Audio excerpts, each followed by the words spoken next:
Hi, Hi, Amber. how are you? I'm well. How are you? Thank you. I gotta get our chat up on my phone because it doesn't load in here for some reason. What other session did you do? What session did you do before this one? Actually, I just jumped in. I had some other Okay, things in the morning, so I just jumped in. So got I it. came for you. Yay! Oh, and Janet and Lisa will be on. They're both awesome. Definitely know their Yeah, stuff. It's been that's nice. It's great. kind of small groups, and so we've been able to kind of answer specific questions that people have and not have to be so general. Right. Yeah. Yeah, I can imagine. Yeah, when I jumped in just now, I saw like, oh, sessions were like 9 or 5 people in a session. Yep. That's great, Yeah, it's Yeah. perfect. Yeah. Have you done any of Well, these in the past? no, it's my first time, and the reason that I'm here actually is because I'm good friends with the two recipients of the Diamond Award. So Oh, we're all in junior league together. So how nice. and then I know Kirsten Larsen, she's in junior league too. So Okay. was like, okay, well, it's got the junior league stamp of approval, these women that I know and love. So yeah, but yeah, it looked very, very, I mean, this was the most interesting one to me in terms of Hmm. financial literacy. You've been working the whole time, I or have, were you able to? yes. Yeah, So so I you weren't haven't able gone in to any of the participate. other ones, which so I did go last year where it was obviously in person and we had round Mhm. tables. So there would be like eight of us at a table. And that was nice. But I have to say, this is nice that it's, we can ask, I don't know, it's a little more intimate where you have a chance to ask questions. Yeah. So yeah, it's been pretty good. But unfortunately, I haven't seen any of the other ones yet. Oh, that's too bad. Yeah, I know. Yeah. There was a few I was Yeah. really hoping to catch, and I tried to jump on, but they were at the Mhm. very end too. Yeah, yeah, exactly. Yeah, this is my first time on this Hopin thing.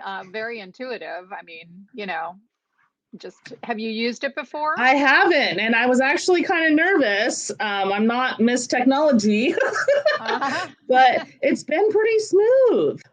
Yeah, that's good. Yeah, Yeah. I was impressed. I mean, there's no way I could get something like this up and running. Yeah, thank God somebody else did that, huh? Hmm. Yeah, I didn't know what the heck it was. So before I like, why am I'm signing on to something else where I have to like sign off on an agreement about my data and all that? What the heck is this thing, right? So, went and took a look. I go, oh, okay, it's just another platform for doing conferences. So Right. I just Yeah, had I'd never even heard of it before this, actually. I hadn't either, but it's nice. I mean, on the side, there's reception, stage, sessions, networking, expo. There's a chat box on the right. You know, Yeah, I just haven't been able to try out the expo or the networking either. So after yeah. this one, I'll have a little time, I think. Yeah, yeah, and can see what else is going on. So your Yeah. friend who's getting the award, Hmm. she's obviously pretty involved in her community and that kind of stuff. Yes, absolutely. Yeah, well, both of them are former junior league presidents, Oh, and they've sat on all kinds of things. Trinka started out at F&M Bank and now is runs Parks and Recreation Foundation for the city of Long Beach.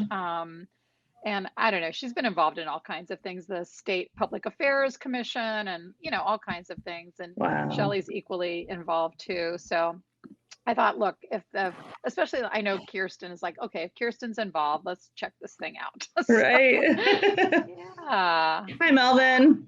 Good morning. Yeah, morning Hi. still. Hi. Yes, still morning time.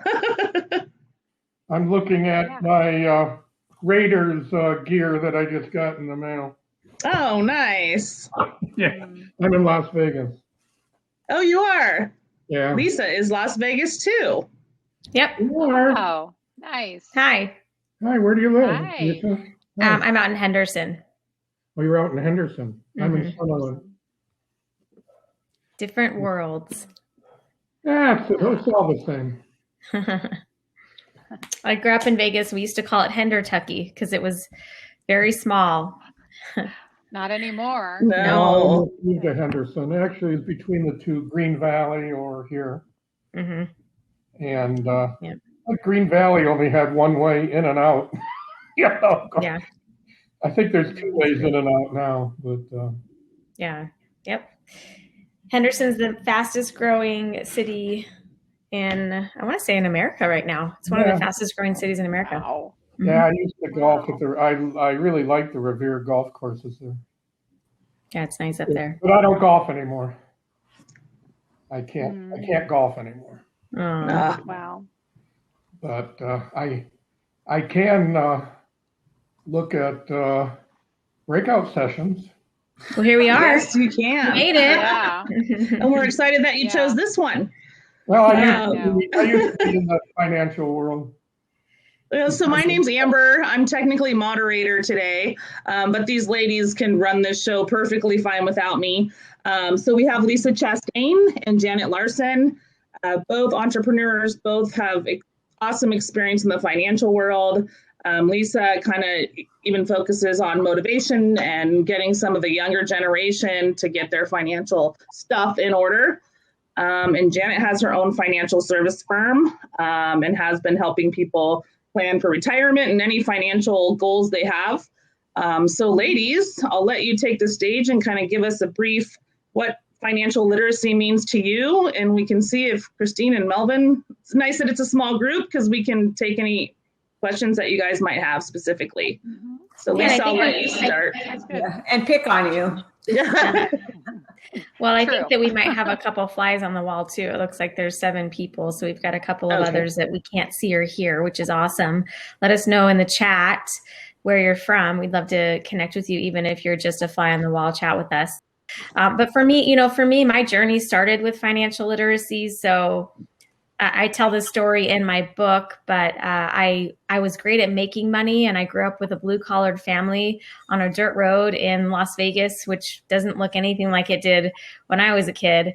And financial literacy for me was work hard, earn a paycheck, and try not to get into debt. And other than that, my parents didn't talk a whole lot about money. I didn't know a whole lot about money. And it wasn't until I left my first career in higher education and found myself broke. I pretty much was broke. I lost everything in my 30s, I think, because I didn't have some solid financial background. Even as I was training as a financial advisor, I had a huge learning curve because I just didn't know what I didn't know. And now I'm on a mission to teach young people, especially, but anyone at any age, how to start with the basics. Because like someone said, I interviewed someone last night, a new client. She's like, there's just so much financial jargon. There's so much technical language, and it can be really overwhelming. And I think that if anybody starting on the financial literacy journey is here today, it's really about starting with the basics and knowing the basics of your money, understanding what financial planning really is, educating yourself on that process before you feel like you have to take it all on, because it's so much. It just takes time to elevate financially.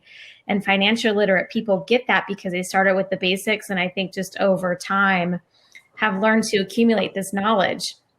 So the one thing, and I'll hand it over to you, Janet or Amber, to moderate, is the one thing I say is that I teach the women in my world that financial people who really pay attention to their finances, wealthy people, will spend an average of 20 to 30 hours a month on their finances. And so financial literacy to me means you're looking at it, you understand what's happening, you know why you're making financial choices as it connects to the whole picture of your financial life, and that you have a plan. And even though you may not always stick to it, you let it guide you in making big life decisions. And that, in a nutshell, for me, is the journey of financial literacy, but it doesn't all happen at once. I'll just kind of step in and just kind of talk about what a financial plan is. Obviously, Christine and Melvin, you probably have been exposed to this, already know this, but basically a financial plan is just 3 steps. 1, where are you now? 2, where do you want to go? And 3, how are you going to get there? All of them are critically important. A lot of people coming in, especially they have had no experience, kind of like Lisa was saying, they have no idea what the jargon means. They don't understand anything. And they have this mental block. where they say, oh, I can't understand it. I'll never be able to get this. I can't move forward because I can't. And that totally happens to people where they are so afraid. The mind killer is fear. And they just say, I can't get it. I can't do math. I can't, whatever it is you say you can't do, self-fulfilling prophecy. I think if we say, I can get this, let me just try it and ease your way into it. Obviously, the first thing is to look under the bed for those monsters. I had told a story earlier how afraid I was there was monsters under my bed, but looking cleared up my fear. And I think that that's the way a lot of people are. They say, oh, I don't even want to look at my finances. Back in 2009, I'm not even going to look at my retirement statement. It's going to be horrible. I know the market is down. I don't want to look at it. And people have that instinct not to look at the things that are scary. They don't want to, instead of facing things. But that is the critical, like most important step, is to see where you are now and to take analysis. Once you know what you're facing, you can find ways to deal with it. And that is the honest truth. If you can figure out where you are, you can find a way to make your life better. And dealing with your problems and facing those fears is critically important. So that's number one, to know where you are. The second one, where you're going to go. You're going to take a journey. I'm in Los Angeles. If I want to go to Canada, or I want to go to Mexico, right? It makes a total difference from where you start as to where you're going to end up. And you don't want to say, I'm going to Canada and accidentally end up in Mexico, or vice versa, right? You want to get where you want to go. But a lot of times people say, well, I don't know what I want to do. And that's one of the topics that they had, helping you have a purposeful life, figuring out where it is that you want to go, figuring out the destination and what you want your life to look like, not only at the end of your life, but throughout your life. So making those decisions consciously to help you determine what your life is going to be like, to live that purposeful life and set those goals. And then figuring out where you're going to go from there. Yep. So let's just take a moment and let you guys kind of tell us a little bit about where you are a little bit and kind of what focus we should go so that we can answer your question. So let's just start with Melvin, since you're unmuted, kind of give us a feedback. I know you said you were in a financial arena before. Yeah, I'm retired as an equipment appraiser. So awesome. I understand, the functions of money and that kind of stuff. But I'm retired. I'm here to support your organization. I currently have a financial planner. Her name is Mara. I saw the last name on your screen. And she says the same thing you guys say. Have a plan. And just to put it out there, if anybody wants to put some questions in the chat, I can kind of organize them and make sure that the ladies touch on the topics of interest. So if you're not wanting to share your specific story or speak on camera, please feel free to go ahead and post in the chat. Yeah, and I just want to chime in, Janet, to what Janet was talking about, where, there are a lot of reasons that you're here in this session today, but when it comes to financial literacy, I think that the two things that you can start doing immediately to increase your understanding and awareness of your money, if you're not already doing that, is by learning how to track your net worth. So that would be a good start if you're looking to become more financially literate on your own finances, tracking your net worth every month. What do I own? What do I owe? Who do I owe? And subtracting what you owe from what you own is a great way for you to see what's going on. And like you said, Janet, it's like a big scary monster. A lot of people don't want to look at their net worth because it's scary. Maybe they're in the negatives because they have so much debt, they ignore it. But that's a really great place for anybody to start today in really understanding what's happening financially for them. The other thing is that formula of what do you make minus what do you spend and what's left over. That's another formula you can use. Like, okay, what came in this month? What went out this month? What's left over? Those are your baseline formulas to start looking at your money every single month with. And over time, learning how to make new choices with it. So I just wanted to throw that tip out there before we went on into a larger conversation, just to see what questions you have. I appreciate that, Lisa, because that is the key. How much do you have coming in and how much is going out? Controlling what you can and making sure that you save for yourself. You are critically important. You're never going to get out of or be able to live your life unless you have money set aside for emergencies, set aside for your future, for big spending expenses, whatever it is, you need to set that aside. And that all ties in with where are you? Where do you want to go? And how are you going to get there? You're going to get there by spending less than you have coming in. So that is very good, Lisa. Thank you for that. That's the number one most important thing to know to become rich, to be able to take care of yourself.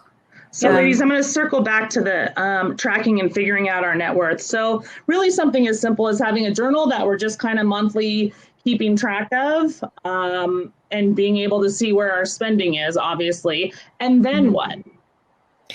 For me, usually what happens when women get into my world is that they're within the make, spend, keep category. The make feels like it's pretty small compared to what they're spending, which seems pretty big, and then there's nothing left over.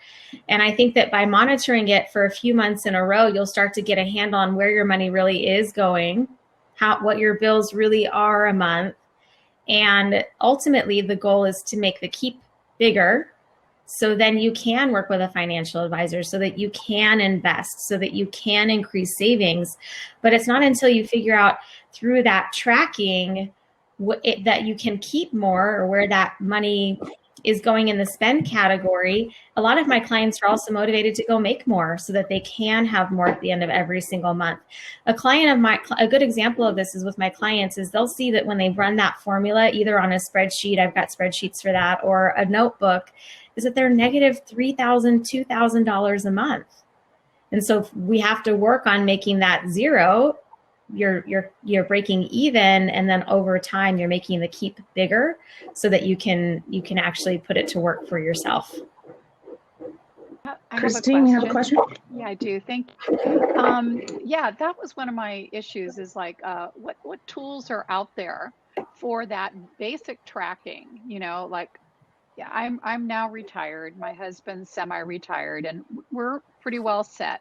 But I still feel like I don't have a good handle on, you know, what is going on. And I'm somewhat intimidated by, for instance, like my bank has like, oh, we can track your budget. And it's like, well, yeah, but then I put everything on one credit card that I pay off every month, just so that I get all those points for travel when we used to travel and things like that, right? So that doesn't show up in that statement. And I'm not the Excel queen. I'm not going to create something. I also don't want to go on Mint. I don't trust some of these. What are they doing with my data?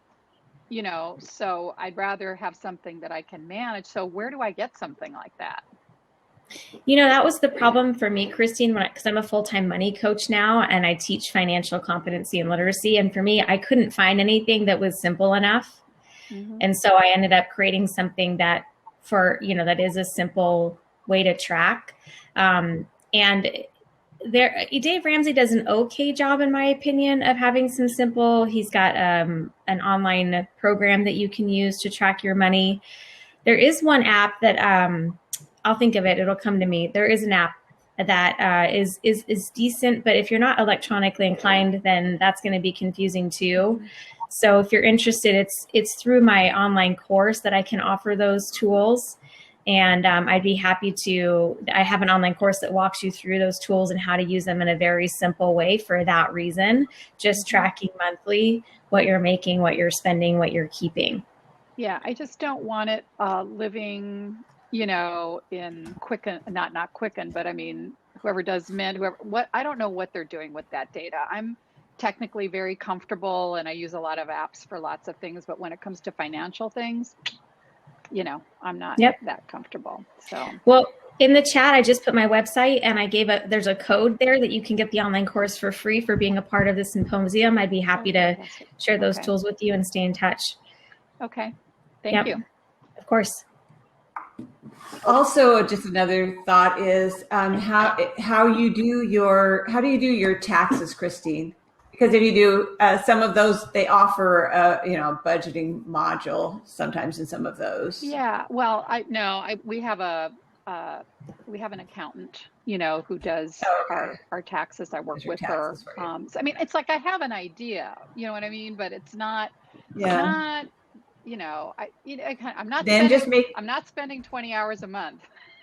You know what I mean? No. And no.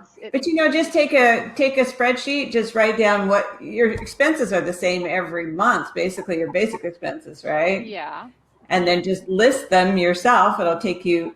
Setting it up may take you, a couple hours. Mm-hmm. Once it's set, you just fill it in. You don't even have to go online. Just do it, on paper. Yeah. It's just for you and it's just for your peace of mind and just total at the end. Yeah. And you may even be able to look for a budget worksheet online where it almost kind of fills most things in for you. I don't know, that could be an option. Yeah. Yeah. And not for you to input the information online, but for you to download it through Excel or Word or, something like that where it's on your own system. Yeah. So I know Shelley had a comment about it being a challenge when you're, have a joint bank account and there's two people using this bank account. Any tips on how to deal with that and maybe even get both spouses on the same page or? Yeah. One thing that I coach on is, especially in the spending category, if you have a joint account, maybe you have other accounts elsewhere.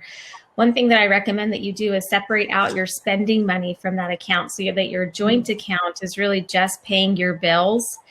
You're putting money in it, you're paying your bills out of it. But my husband has his own spending account. We fund that once a week. I have my own spending account. We fund that once a week. So that way he gets his money, he can keep track of it. He doesn't go below that weekly amount, and me too. So separate spending accounts is actually a really great way to try to keep that less confusing for you. Yeah, that's great, Christine, because there's nothing more important than keeping track of where you are and what you're doing, facing those monsters under the bed, whatever it is. There's nothing you can do that's more important than that. Mm-hmm. So good for following up with that. And that actually kind of even circles back to the budgeting. Now you'll have a joint account that would be easier probably to track what the actual household expenses are. And then now you both have spending account to see where the extra's going. Exactly. Just keeping your spending money separate and running a debit card out of the spending account only slows things down too, where you're not trying to track all these transactions all together. So it's just a very simple way. I'm a big fan of keeping money simple, and the simpler, the better. That's great. Mm-hmm. All right. Shelley, we can't. Shelley, were you trying to talk?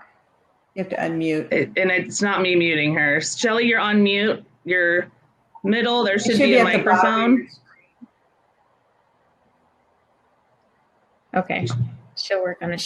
Type into text us. Yeah. Chat with us. Yeah. Chat with us. We've got a good number of people here today, which is so awesome. We're so grateful you're here, and we're happy to answer questions that you have in the chat. I know that one thing we were going to talk about was the financial plan, and Janet gave a good story about basically you can't get to New York if you don't know how you're going to get there, and that's the same thing with a financial plan. And the way that I describe that is today, a piece of homework you could give yourself is what do I want to have in my life, and by when? So I ask my clients that all the time is, okay, by when would you like to be able to accomplish whatever it is you say you want to accomplish? Even my clients who have millions, they as a couple can't answer that question together. So they're not really doing anything with their money or feeling like they're being intentional with their money because they don't understand together what they want to accomplish. and by when. And so if you're looking for places to start, we want you to keep money simple, know what you're making, spending, and keeping every single month, and then also start working on some of those important by whens. By when do you want to go to New Zealand?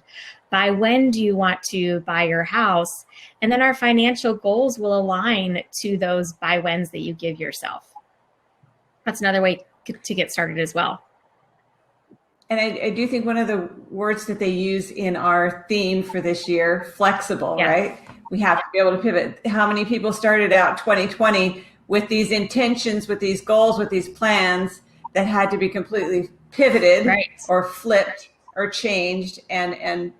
But if you don't have that goal, you're never going to make it to there. You know, it's accidentally stumbling into New York from Los Angeles is highly unlikely. It could happen, but unlikely. So knowing what you have, where you want to go, and then planning how to get there. So let's just move a little bit into that, about how to get there. Mm-hmm. So first and foremost, pay yourself. Make sure that that keep money that Lisa mentioned is higher on your list than buying Starbucks, or the unessentials need to be lower on the list, so that when you say, these are my essentials, 10% to me, 10% to this, and these are, I have to pay, maybe car payment, rent, those kind of critically important. All the rest discretionary needs to be what's left over after you've paid yourself. The very first thing you need to do with that is save in an emergency fund. Like last year, you probably didn't have a big enough emergency fund. Who would have expected it to last over a year, maybe into a year and a quarter, a year and a half? So those are unexpected. But to have that emergency fund means that you're not going on credit cards and paying more for the interest payments than the money that you get, because that is paying interest is a waste of your money. And if you can possibly get away from it, that's the goal. Yeah, and reducing your debt. So first, and then building up an emergency fund. And that's kind of a personal choice. Sometimes they say between 2 months, 6 months, and it depends on your other resources. But that money should be liquid, not invested in the stock market, where, as we saw, in previous times, a recession, whatever, when you needed the money, your investments had dropped so low that you can't get your money back out of it. So it needs to be in something very safe. Then putting your money towards getting your money to work for you. And there's several ways to do that. And we don't have time to go into each one in depth.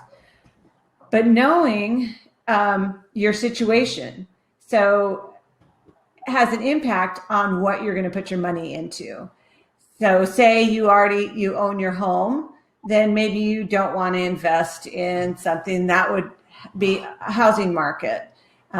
Balancing out so you have different pots of money. 2009, everything was hit. The housing market was hit. At the same time, gold was hit, the stock market and the bond market. Everything collapsed. So that's kind of unusual. Normally, there's maybe one sector's in favor and one sector's in disfavor, and then they switch like this, or and some aren't uncorrelated, which didn't happen in 2009, but normally there's other factors. So if you have your money in different little pots of investment, types of investment, you can weather the storm better. And there will be a storm. We know that the market goes up and down. It never goes straight up. But don't react out of fear. So you make it a conscious decision of what you go into, and dabble. So go in it a little at a time. Don't take a big pot of money and put it in. Get comfortable. And you can do that through a lot of different places, and asking for help as you need it. There are financial advisors. There are financial planners. Just make sure that the person that you work with hopefully is a fiduciary, which means they put your interests first. It's not So there's so many options of investments, but you want them to say, this is the very best one that I can think of for you. Not the one that the advisor gets a bunch of money, right? But this one is the best for you. And if you do not understand what those investments are, I don't recommend that you go in. Make sure that you understand. I've met with many, many people who have said, I say, well, how did you end up with this portfolio? And they'll say, well, this guy told me it was good. I said, well, what is this? Well, I don't know. He just put me in there. And some of them are wildly inappropriate. And if the person had known without just accepting. So there's a number of places that you can go if you want to get advice. I'm a certified financial planner. That they have a website. You can go in and look for there. I'm also part of the Financial Planning Association. You can go there, and they have all said that you say, to be a member, you have to say that you'll be a fiduciary, meaning that you put the client's needs first and make sure that the choices that you present to them are in their best interest. Mm-hmm. Yeah. I think that speaks to the fear, right? In my seminars, I talk about the wolf on Wall Street, and people have that fear that they are going to give their money to someone and they're going to be taken advantage of. So I think that's such an important point, Janet, that when you are working with someone, and there are different kinds of financial advisors, a fiduciary is required and mandated to invest according to your interests first. And that's really important. And just to answer the question of Christine, I'm not a fiduciary. I'm not a financial advisor, actually. I'm a full-time money coach. So I do not work with investments. I work with people like Janet with my clients to make sure that their money is being invested properly. Yeah. And you can make investments on your own. Mm-hmm. The key thing that we kind of talked about, diversification, those are the different types of investment, the different pots that you're in. Looking at your whole life together. So if you are an entrepreneur and your life and your business are risky, then maybe the investments that you have are going to be conservative. If you're working for the government and you're going to be working for them for the rest of your life, then maybe your investments could be more risky. So there's not only the different pots, but the different risk capability and tolerance. So some people are very, very worried. They can't sleep at night anytime the stock market goes down, even a small amount.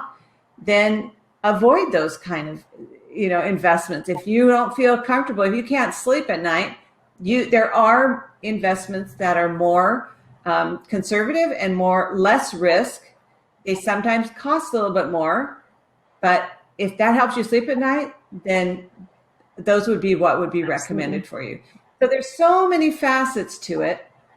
Do your research, look things up, be careful who you are reading on the internet. So this might come as a big surprise to nobody, but you can't trust everything you read on the internet, right?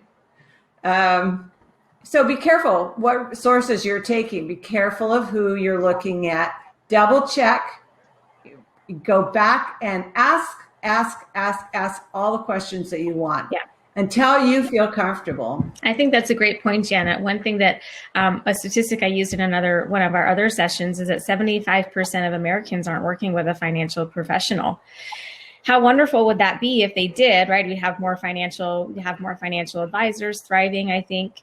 And for you who are here, if you aren't working with a financial professional, I highly recommend that you find someone that you can trust, especially for women. One of the most valuable parts of that is not just knowing that you're making the right choices, but you have someone to talk to. And what I said I love about this symposium is we have women talking about money, which is awesome. Let's keep the conversation going and find people in your world, find a community that you can have financial conversations with. It makes such a difference.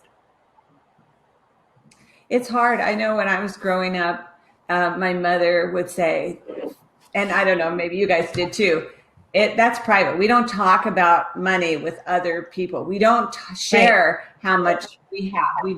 We keep those things, they're very private.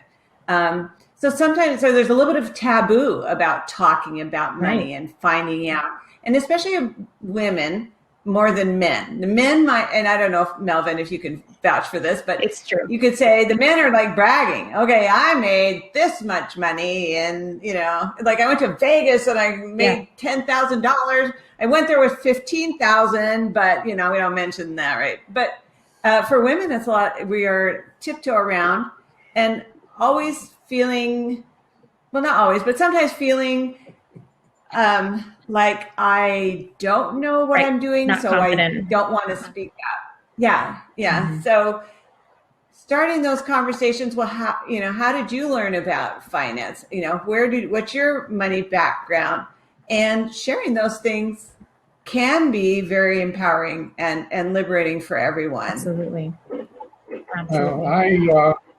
I learned these are brief sessions. Hopefully we were able to give you guys a little tidbit and help you with a little bit of information. You can definitely find more about Janet and Lisa on their biographies that are posted on the website.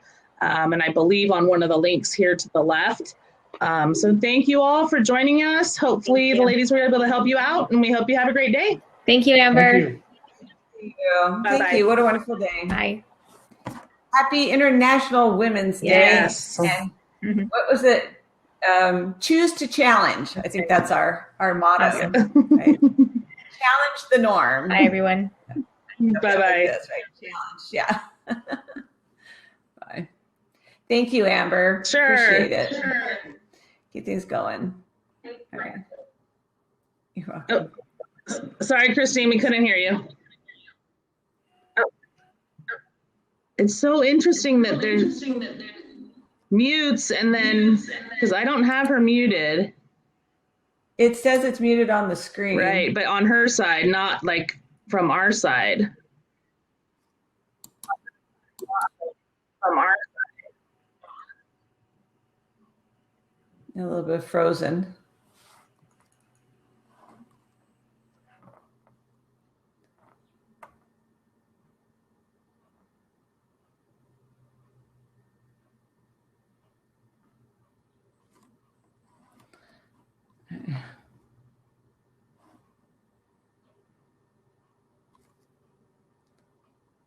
Let's see if we typed it. Oh, your phone. Okay. Could be your link is. Oh, maybe. Yeah, that's probably exactly what happened. All right. Well, thank you guys. Bye. Thank you, ladies. Bye. Have a great day.